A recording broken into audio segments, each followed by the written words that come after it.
Debate live बड़ी बहस मध्य प्रदेश में आपका स्वागत है। मैं हूं आपके साथ कुलेश्वर पांडे। भोपाल से आज की सबसे बड़ी तस्वीर सामने आई है, जहां सीएम डॉक्टर मोहन यादव की कैबिनेट में फैसले की रफ्तार ने सियासी और विकास दोनों ही मोर्चे पर हलचल बढ़ा दी है।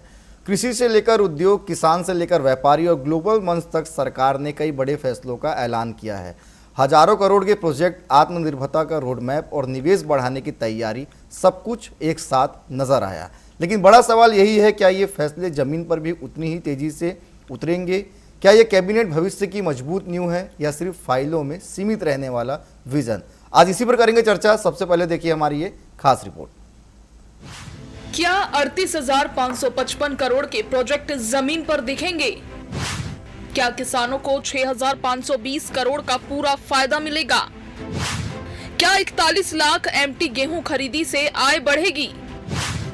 क्या 2,442 करोड़ का दलहन मिशन सफल होगा? क्या इलेक्ट्रॉनिक क्लस्टर से रोजगार बढ़ेगा? क्या ब्रिक्स सम्मेलन से एमपी बनेगा ग्लोबल हब? मोहन कैबिनेट की बैठक सिर्फ प्रशासनिक फैसलों तक सीमित नहीं रही, बल्कि इसमें राजनीतिक संदेश भी साफ नजर आया। मुख्यमंत्री डॉक्टर मोहन यादव ने बंगाल, असम और पुडुचेरी में भाजपा की सफलता पर नरेंद्र मोदी का आभार जताया।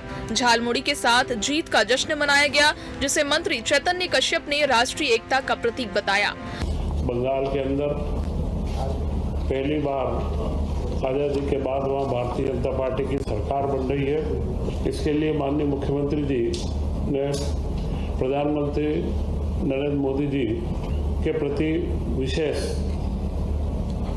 धन्यवाद, शुभकामनाएं। ऐसा नेतृत्व हमें लगातार मिलता रहे, इसकी अपेक्षाएं रखी।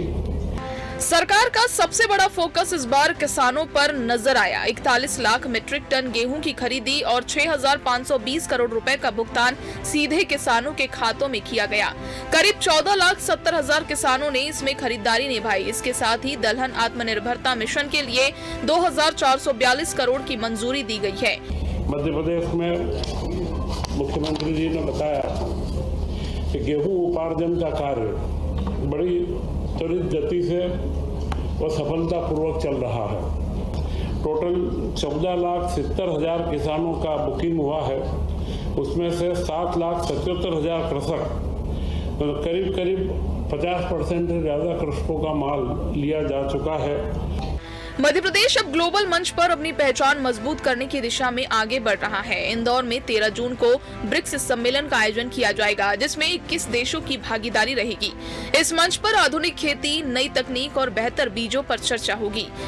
इंदौर में 9 से 13 जून तक ब्रिक्स समूह का एक ये महत्वपूर्ण उपलब्धता प्राप्त हुई है, जिसमें कुल 21 देशों के प्रतिनिधि शामिल होंगे और 9 से 11 जून तक वरिष्ठ अधिकारियों के साथ में इन सबके कृषि वैज्ञानिक, उनके एक्सपर्ट के साथ में चर्चा होगी। इसके अंदर इसका एक बहुत बड़ा योगदान हमें प्राप्त होगा। वहीं इन बड़े फैसलों के बीच विपक्ष ने कई सवाल खड़े किए हैं। कांग्रेस का कहना है कि आंकड़े भले ही बड़े हो, लेकिन जमीनी हकीकत अलग है। किसानों को पूरा लाभ मिल रहा है या नहीं, ये बड़ा सवाल है। अब सबसे अहम सवाल यही है कि क्या ये फैसले आम जनता की जिंदगी में बदलाव ला पाएंगे। देखिए, कैबिनेट के कितने ही फैसले मोहन यादव जी और उनकी सरकार ले ले, सवाल तो वहीं के वहीं है। इतनी बड़ी बड़ी बातें आप कैबिनेट में करते हो, किसानों का गेहूं नहीं तुलवा पा रहे हो, तो जून तक अगर आप तुलाई भर करवा रहे हो तो पैसा कब आएगा? दूसरा, आप कह रहे हो इन्वेस्टमेंट, कृषि से उद्योग, कितने कृषि पर आधारित उद्योग आपने लगाए? 32 लाख करोड़ के निवेश का आपका वादा था, आपने जोर शोर से इन्वेस्टर समिट करी, 6 लाख करोड़ का भी जमीन पर नहीं उतर पाया। तो एक तरफ तेज फैसले, बड़े विजन और विकास का रोड मैप, दूसरी तरफ विपक्ष के सवाल और जमीनी हकीकत की चुनौती। क्या मोहन यादव सरकार के ये फैसले मध्य प्रदेश को नई ऊंचाइयां देंगे या फिर ये सिर्फ कागजों तक सीमित रह जाएंगे? Bureau report, TV 24।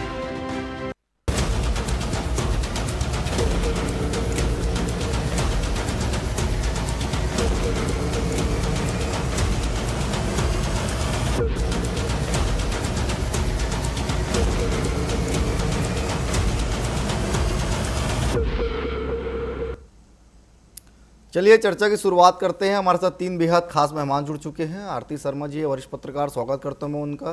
Simpi Agarwal जी है कांग्रेस प्रवक्ता, उनका भी स्वागत करता हूं। डॉक्टर प्रेम व्यास है बीजेपी प्रवक्ता, उनका भी मैं स्वागत करता हूं। आरती जी, शुरुआत मैं आप ही से करूंगा। जिस तरह से मोहन कैबिनेट के जो फैसले लिए गए हैं, क्या यह नीतिगत बदलाव है या राजनीतिक रणनीति? ईश्वर, मैं हमेशा से इस बात पे थोड़ा एग्री मेरा ज्यादा रहता है कि मुख्यमंत्री मोहन यादव जो है वो पार्टी लाइन के आधार पर ही काम कर रहे हैं और बीजेपी जो, जैसा कि इस पूरे इलेक्शन में भी दिखा, पार्टी लाइन एक होती है।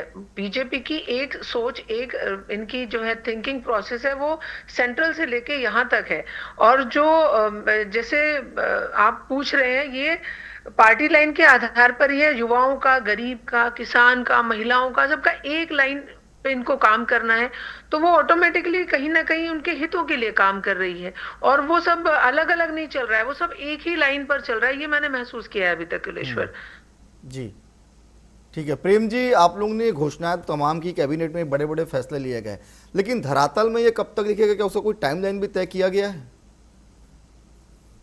निश्चित रूप से कुलेश्वर जी, संकल्प से सिद्धि तक हमारा तो ये मेन स्लोगन ही है कि हम संकल्प लेते तो उसको सिद्धि तक पहुंचाते हैं। आदरणीय मुख्यमंत्री जी ने, आपको ध्यान होगा, कृषि कैबिनेट करी थी तो वो बड़वानी के नांगलवाड़ी क्षेत्र में करी थी, वहां से प्रारंभ हुआ। और अभी जब आवश्यकता हुई तो उपार्जन केंद्रों पर वो स्वयं गए और स्वयं जाके उन्होंने निरीक्षण करा। तो मुझे लगता है कि ये प्रदर्शित करता है कि प्रदेश का मुखिया संकल्प के साथ में किसानों के साथ में खड़ा है। और अगर किसानों की पूर्व में मांग थी गेहूं उपार्जन को लेकर कि तारीखें बढ़ाई जाए, तो उसको 9 से लेकर 23 तक करी गई। खरीदी केंद्रों को लेकर जो किसानों 24 घंटे में फैसले लिए गए और ये लागू भी किए गए। 1000 जो क्षमता थी उसको लगभग 2250 की गई। टोल कांटे को लेकर जो किसानों को परेशानी हो रही थी उसको बढ़ाया गया। उसके बाद में लगभग 78 लाख मीट्रिक टन जो हमने उपार्जन की सीमा तय करी थी, जब उसको लेके बात की गई तो 24 घंटे में केंद्र को प्रस्ताव भेजा और 22 लाख मीट्रिक टन की बढ़ोतरी हुई। जो कांग्रेस के लोग आरोप लगाते हैं, मुझे लगता है उनसे प्रश्न करना चाहिए कि आपके समय पर कितनी खरीदी होती थी। दूसरा, स्वामीनाथन आयोग की रिपोर्ट को आपने क्यों नहीं लागू करा था? कितने राज्यों में आप कृषि सम्मान निधि दे रहे हैं? कितने राज्यों में आप किसानों को ये बोनस के साथ में सुविधा देने का कार्य कर रहे हैं? आज जो योजनाएं लागू हो रही है, निश्चित रूप से वो धरातल पर है। अगर आज मुख्यमंत्री जी बात करते हैं, संवाद करते हैं, तो 24 घंटे में उसको लागू करते हैं। इसके पूर्व में लगभग 16 योजनाएं 27,646 करोड़ रुपए की उसी समय स्वीकृत हुई थी और उसके लिए कार्य भी प्रारंभ हो गया था। आज अगर हम चाह रहे हैं कि लोकल से ग्लोबल, ये तो प्रधानमंत्री जी का संकल्प था और उसके बाद में ओडीओपी के तहत कई सारे राज्यों में जो है ओडीओपी प्रोडक्ट्स को जोड़ा भी गया। चाहे वो मध्य प्रदेश की बात हो, चाहे गुजरात की बात हो, वहां पर साड़ियां, ऐसे कई सारे प्रोडक्ट थे जिसको जोड़ा गया। तो मुझे लगता है कि आज मुख्यमंत्री जी और प्रधानमंत्री जी जिस संकल्प के साथ आगे बढ़ रहे हैं, निश्चित रूप से त्वरित कार्रवाई हो रही, त्वरित निर्णय लिए जा रहे हैं और कृषि से उद्योग और किसान से व्यापार और लोकल से ग्लोबल, जो आपका भी स्लोगन आपने जो प्रदर्शित करा, निश्चित रूप से वो साकारता के साथ में आज लागू हो रहा है। चूंकि 24 घंटे में निर्णय और डीबीटी के माध्यम से आज पेशा जा रहा है। मुझे लगता है अगर 6,520 करोड़ रुपए डीबीटी के माध्यम से किसानों को जाता है 24 घंटे के अंदर, पूर्व में लगभग 2 महीने का इंतजार, उसके बाद बिचौलिए के माध्यम से पैसा आना या बिचौलिए के माध्यम से खरीदी तय होना, आज सभी जितनी भी प्रक्रिया है पारदर्शी है, किसानों को लाभ हो रहा है। अभी 41 लाख मीट्रिक टन गेहूं का उपार्जन किया जा चुका है। हमने जो समय सीमा रखी थी, जो लोग कह रहे जून जून जून, अरे भाई किसानों ने मांग रखी थी, उसके लिए डेट बढ़ाई थी। किसानों ने मांग रखी तो उसकी क्षमता बढ़ाई, किसानों ने मांग रखी तो तोल काटे की क्षमता। चलिए ठीक है प्रेम जी, किसानों की मांग के अनुरूप अगर निर्णय लिए जा रहे हैं, तब भी कांग्रेस को आपत्ति है। और किसानों के साथ खड़े होकर छल जब किया जाता था, 165 रुपए 2018 में बंद कर दिए गए थे। जो आपदा में मिलने वाली राशि थी, जो प्राकृतिक आपदा में, उसको पूरी तरह से बंद। चलिए, कांग्रेस को क्या आपत्ति है, कांग्रेस से ही समझ लेते हैं। हमारे साथ सिम्पी अग्रवाल जी भी जुड़ी हुई है। सिम्पी जी, कैबिनेट में बड़े फैसले लिए जा रहे हैं, बड़े दावे किए जा रहे हैं, आप लोगों को किस चीज में आपत्ति है? क्या धरातल में वो चीज दिख रहा है कि नहीं? आदरणीय फुलेश्वर जी, जब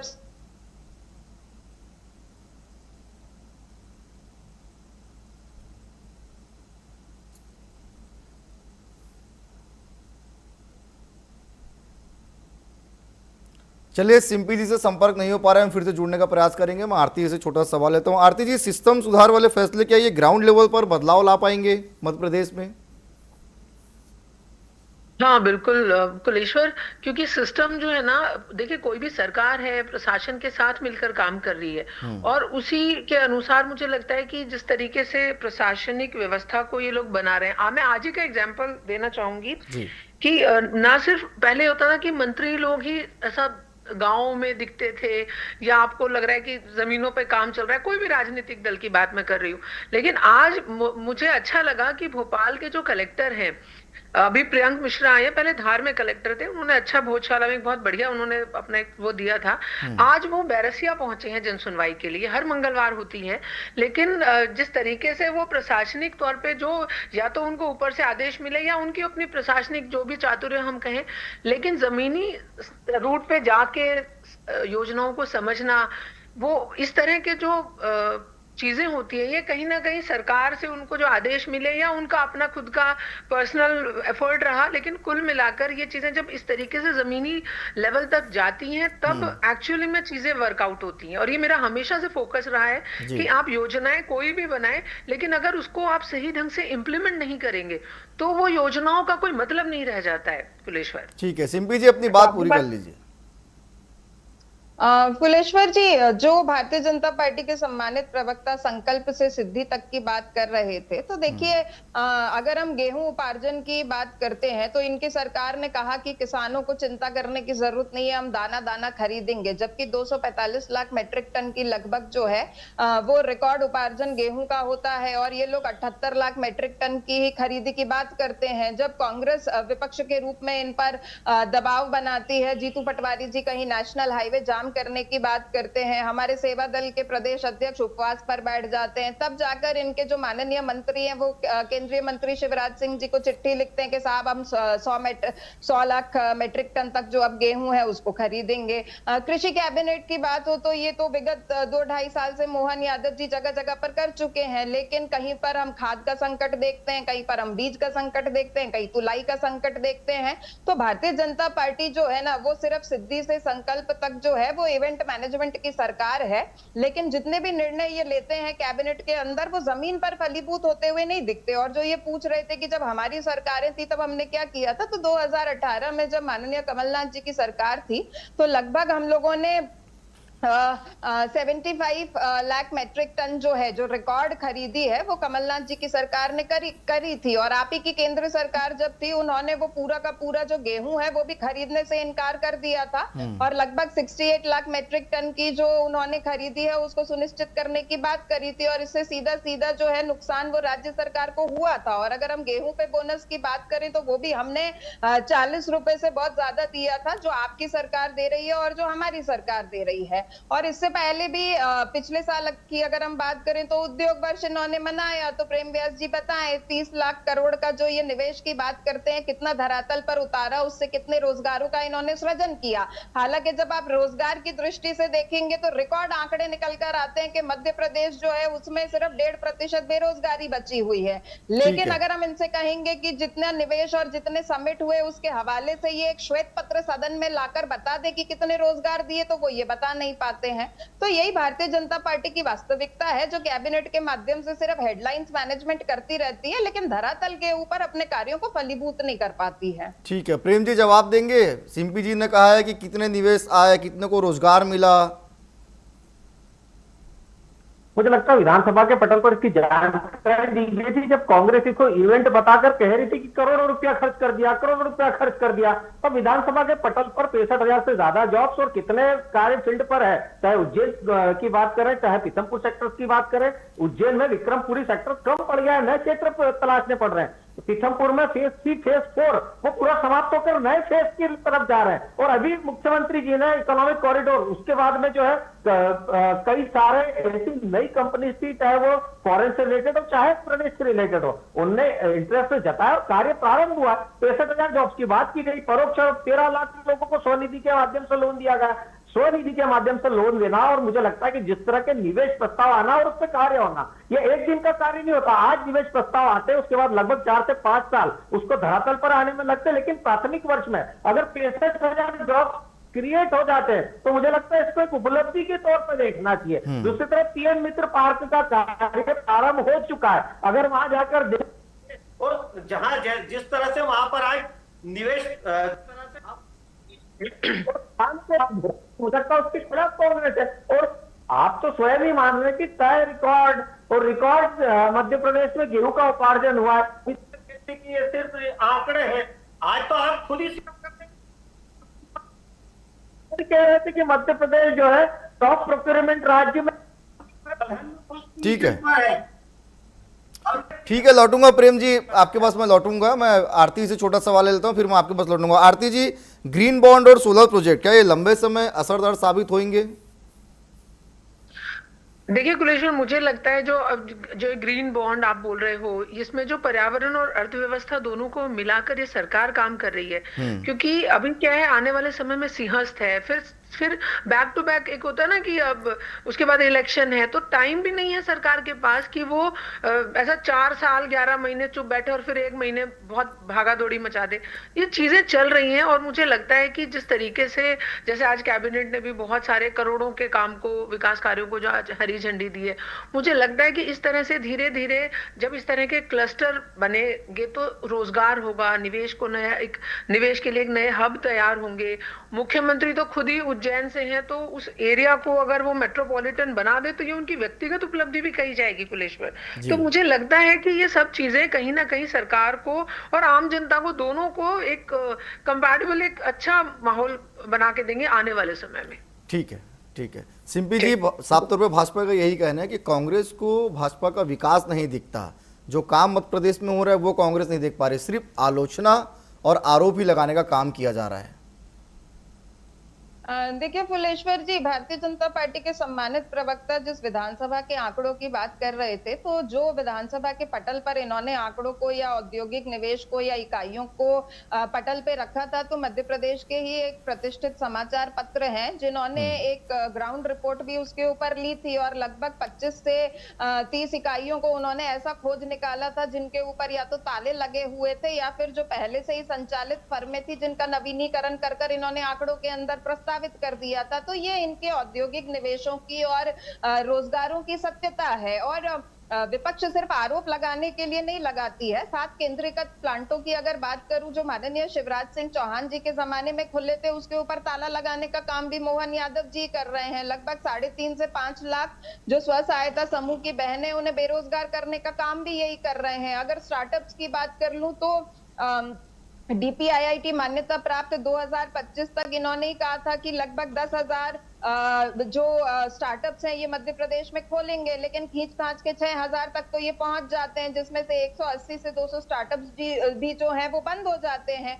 और बहुत सी ऐसी सरकारी योजनाएं हैं जो जमीन के ऊपर फलीभूत होते हुए नहीं देखती है। आप चाहे महिला सुरक्षा की बात कर लीजिए, आप उद्योगों की बात कर लीजिए, आप किसानों की स्थिति पे बात कर लीजिए, आप स्कूली शिक्षा की बात कर लीजिए, जहां पर बजट बढ़ाते हैं लेकिन स्कूल में बच्चे घट जाते हैं। तो देखिए, कैबिनेट मीटिंग्स ये लोग करते रहते हैं, कैबिनेट में बहुत बड़े बड़े प्रस्तावों को लाकर महिमा मंडित करते हैं, और कितने ही डिबेट्स हैं जो आपके चैनल पर भी हम इन्हीं के कैबिनेट प्रस्तावों के ऊपर कर चुके हैं। लेकिन पिछली कैबिनेट मीटिंग में इन्होंने क्या घोषणा करी थी और वो कितना इंप्लीमेंट हुआ, कभी उसके ऊपर ये एक रिपोर्ट अगले डिबेट में प्रस्तुत नहीं करते हैं, और ये यही बता देते हैं कि साहब आज फिर एक कैबिनेट मीटिंग हो गई, फिर करोड़ों के प्रस्ताव हो गए। और जो पिछली कैबिनेट मीटिंगों से अगर आपने इतना सारा रेवेन्यू या आर्थिक सुधार मध्य प्रदेश में किया है, तो फिर ये जो हर महीने आप कर्ज लेते रहते हैं और कर्ज लेकर आप इस मध्य प्रदेश को चला रहे हैं, वो किस वजह से है, उस पर भी आपको स्पष्टीकरण देना चाहिए। ठीक है, ठीक है प्रेम जी, बहुत सी बातें जो है स्पष्ट कर दी है सिंपी जी ने, आप उनका जवाब दे दीजिए।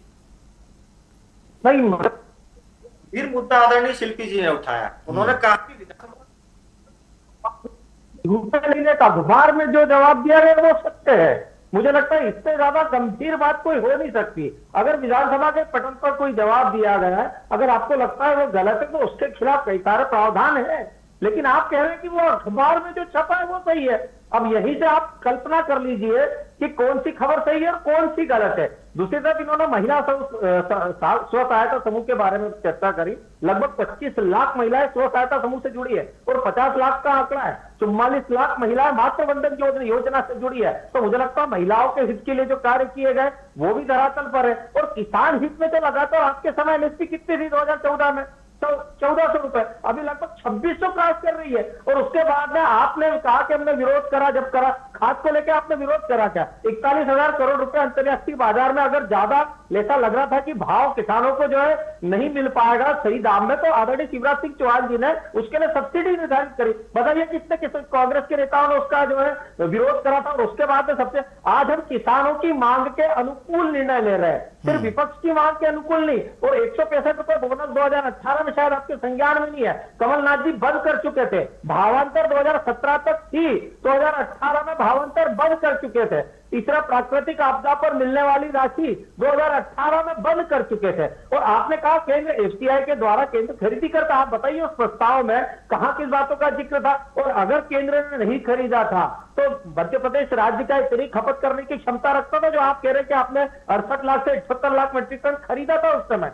इसीलिए मैंने कहा उसके पूर्व में 2017 में रिकॉर्ड खरीदी हुई मध्य प्रदेश में 1 करोड़ 30 लाख मीट्रिक टन के आसपास आदरणीय शिवराज सिंह जी चौहान ने खरीदी करी। और मैं इसीलिए बता रहा था कि चाहे दलहन हो, तिलहन हो, चना, गेहूं, खाद्यान्न हो, मोटे अनाज हो, मूंगफली हो, हम फर्स्ट, सेकंड और थर्ड पोजीशन पर है। ये प्रदर्शित करता है कि लगभग 18 वर्षों में सतत जो विकास की गंगा मध्य प्रदेश में बहाई है, चाहे वो रकबे को बढ़ाने की बात हो, सिंचाई क्षेत्र को बढ़ाने की बात हो, खाद की पूर्ति करना हो, सब्सिडाइज खाद देना हो, सभी मामलों में आप नीम कोटेड यूरिया आज अंतर्राष्ट्रीय बाजार में लगभग 3,000 रुपए का है, मध्य प्रदेश सरकार कितने में दे रही है? इसीलिए कहा है कि चलिए ठीक है, हमने जो निर्णय लिया है। जी ठीक है। चलिए आरती जी से मैं अंतिम सवाल लेता हूं। आरती जी, आप सभी चीजों को बहुत अच्छे से देख रहे हैं मध्य प्रदेश में, कांग्रेस बीजेपी दोनों को आपने सुना, क्या वाकई में धरातल में जो चीजें उतरी उसका सीधा फायदा जो है आम जन को मिल रहा है, चाहे वो किसान हो, चाहे वो युवा हो, चाहे वो महिला हो? देखिए तुलेश्वर, मैं एक दो चीजें मेरे अभी बात इनकी सुन रही थी तो मेरे दिमाग में आई। देखिए सरकार कोई भी हो, वो बजट उनका हमेशा योजनाओं के प्रति उसमें मेन वो युवाओं को, गरीबों को, महिलाओं को, किसान को, ये उनका फोकस होता है। दूसरा उनका ये रहता है कर्ज हर सरकार लेती है, चाहे वो बीजेपी है चाहे कांग्रेस है। मैंने फिर बोला अगर ये जो योजनाएं हैं अगर ये कागजों तक सीमित रहे, मतलब हर सरकार का एक विजन होता है, वो चाहती है कि हम विकास की तरफ जाएं, हमारे फैसलों में बहुत तेजी हो, बहुत आत्मनिर्भरता की वो दिशा में काम करती है जनता की, लेकिन ये तब फलीभूत हो जब ये योजनाएं कागजों तक सीमित ना हो। इन योजनाओं को टाइम टू टाइम इनका इम्प्लीमेंटेशन, उनका मूल्यांकन करना बहुत जरूरी है। जैसे मुझे अभी हाल ही में लाडली बहना योजना पर करोड़ों रुपए सरकार लगा रही है, लेकिन मुझे अच्छा ये लगा कि सरकार की ये कोशिश है ये जानने की कि वाकई क्या लाडली बहना के अंतर्गत जितना पैसा उन्हें दिया जा रहा है उसका एक्चुअली में उनका यूज हो रहा है, उसका उपयोग हो रहा है, कि वो उनको फ्रीबीज करके हम नकारा बना रहे हैं महिलाओं को। तो इस तरह की जो जमीनी हकीकत है ये सरकार को अपने आप खुद से प्रशासनिक सहायता से टाइम टू टाइम खुद देखनी चाहिए। हमें ये लगता है असर दोनों सरकारें, चाहे वो बीजेपी हो, कांग्रेस हो या कोई और सरकार हो, उनकी कोशिश ये रहती है कि आम जनता तक हम जाएं, काम करें। और ये जो मोहन यादव की सरकार है, क्योंकि ये पहले भी शिवराज जी की सरकार रही है, इसी तरीके से उसको आगे बढ़ाया है। और मैंने पहले भी बोला कि पार्टी लाइन के आधार पे काम कर रहे हैं, तो कहीं ना कहीं इन लोगों के लिए काम होता है, फील्ड पर दिखता है, और उसको टाइम टू टाइम बस इम्प्लीमेंट कर मूल्यांकन उसका बहुत जरूरी है। जी चलिए ठीक है, समय इजाजत नहीं दे रहा है इसलिए इस विषय को यहीं पे समाप्त करना पड़ेगा। आप तीनों मेहमानों का बहुत धन्यवाद। चलिए हम भी उम्मीद करते हैं कि सरकार के तमाम जो फैसले हैं वो सिर्फ कागजों तक सीमित ना रहे, धरातल में भी उसका इम्प्लीमेंट दिखे ताकि आम जन को इसका सीधा फायदा हो। हालांकि कैबिनेट बैठक में आज बड़े फैसले लिए गए, लेकिन कांग्रेस उस पर भी कई प्रश्न चिन्ह खड़े कर रही है। आज के लिए इतना ही, कल किसी और विषय के साथ होगी मुलाकात। मुझे दीजिए इजाजत, धन्यवाद।